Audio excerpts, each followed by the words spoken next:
Welcome to ஃபுட்டாசம். இன்றைக்கி நம்ம என்ன செய்ய போகிறோன்னா சூப்பரான சுவையான வஞ்சரம் ரவா ஃபிஷ் ஃப்ரை நம்ம செய்ய போகிறோம். இது ரவையை வச்சு தான் நம்ம பண்ண போகிறோம். ரொம்ப ஈஸியான ஒரு ரெசிபி, டக்குன்னு செஞ்சிடலாம். அது எப்படி செய்யறது வீடியோவில் பார்க்கலாம். அதுக்கு முன்னாடி எங்கள் சேனலை நீங்கள் மறக்காமல் சப்ஸ்கிரைப் பண்ணுங்கள். பக்கத்தில் எங்கள் நோட்டிஃபிகேஷன் பெல்லையும் கிளிக் பண்ணிக்கோங்க. இன்றைக்கி நான் 1/2 கிலோ அளவுக்கு வஞ்சரம் வாங்கியிருக்கேன். இந்த மாதிரி நல்லா பெரிய பெரிய ஸ்லைஸாக கட் பண்ணி கொடுப்பாங்க. இப்போ நம்ம சுத்தமாக நான் கழுவி வச்சுருக்கேன். இப்போ நம்ம மசாலா ரெடி பண்ணிடலாம். அதுக்கு 1 டீஸ்பூன் அளவுக்கு மஞ்சள்தூள் சேர்த்துக்கலாம். அதே 1 டீஸ்பூன் அளவுக்கு இஞ்சி பூண்டு பேஸ்ட் சேர்த்துக்கலாம். தேவையான அளவு உப்பு நம்ம சேர்த்துக்கலாம். இது கூடவே ஒரு 1/2 டீஸ்பூன் அளவுக்கு மிளகுத்தூள் நம்ம சேர்த்துக்கலாம். இது கூடவே நம்ம 1 டேபிள் ஸ்பூன் அளவுக்கு காஷ்மீரி ரெட் சில்லி பவுடர் நம்ம சேர்த்துக்கலாம். இது கூடவே சாதாரண மிளகாய்த்தூள் ஒரு 1/2 டீஸ்பூன் அளவுக்கு நம்ம சேர்த்துக்கலாம். உங்களுக்கு காரம் அதிகமாக வேணும்னா நீங்கள் 1 டீஸ்பூன் அளவு கூட நீங்கள் சேர்த்துக்கோங்க. இப்போ இதை நல்லா நீங்கள் மிக்ஸ் பண்ணிக்கோங்க. இது கூடவே நம்ம 1 டீஸ்பூன் அளவுக்கு நம்ம ரீஃபைண்ட் ஆயில் சேர்த்துக்கலாம். இப்போ நல்லா நம்ம மிக்ஸ் பண்ணிட்டோம். இந்த பேஸ்ட்டை நம்ம அந்த மீன் துண்டுகளில் நம்ம அப்ளை பண்ணிடலாம்.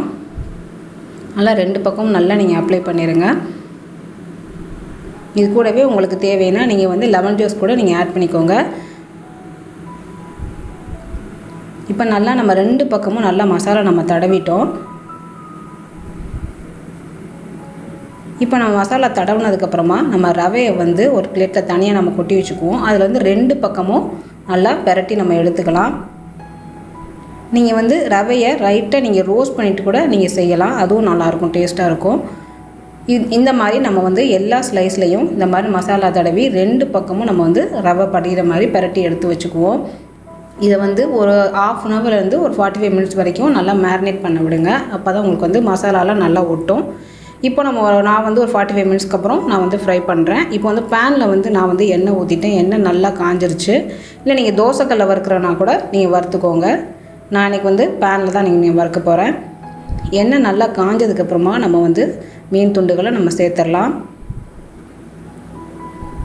இது ரொம்பவே நல்லா இருக்குங்க. இது சூப்பராக இருக்கும். நீங்கள் சப்பாத்தி கூடவோ இல்லை நீங்கள் ஒயிட் ரைஸ் கூடவோ நீங்கள் சாப்பிடும்போது ரொம்ப நல்லாயிருக்கும். அது இல்லாமல் நீங்கள் மீன் குழம்பு கூட சாப்பிடும்போது ரொம்பவே டேஸ்ட்டாக இருக்கும். அந்த ரவை நல்லா உங்களுக்கு ஒரு கிறிஸ்பு கொடுக்கும், ஒரு டேஸ்ட்டு கொடுக்கும். சாப்பிடும்போது அந்த கறி அந்த ஃப்ளஷ் கூட நம்ம சாப்பிடும்போது ஒரு டேஸ்ட் நமக்கு கொடுக்கும். அது நல்லாயிருக்கும். இப்போ ஒரு பக்கம் வெந்துருச்சு. இப்போ இன்னொரு பக்கம் நம்ம திருப்பி விடலாம்.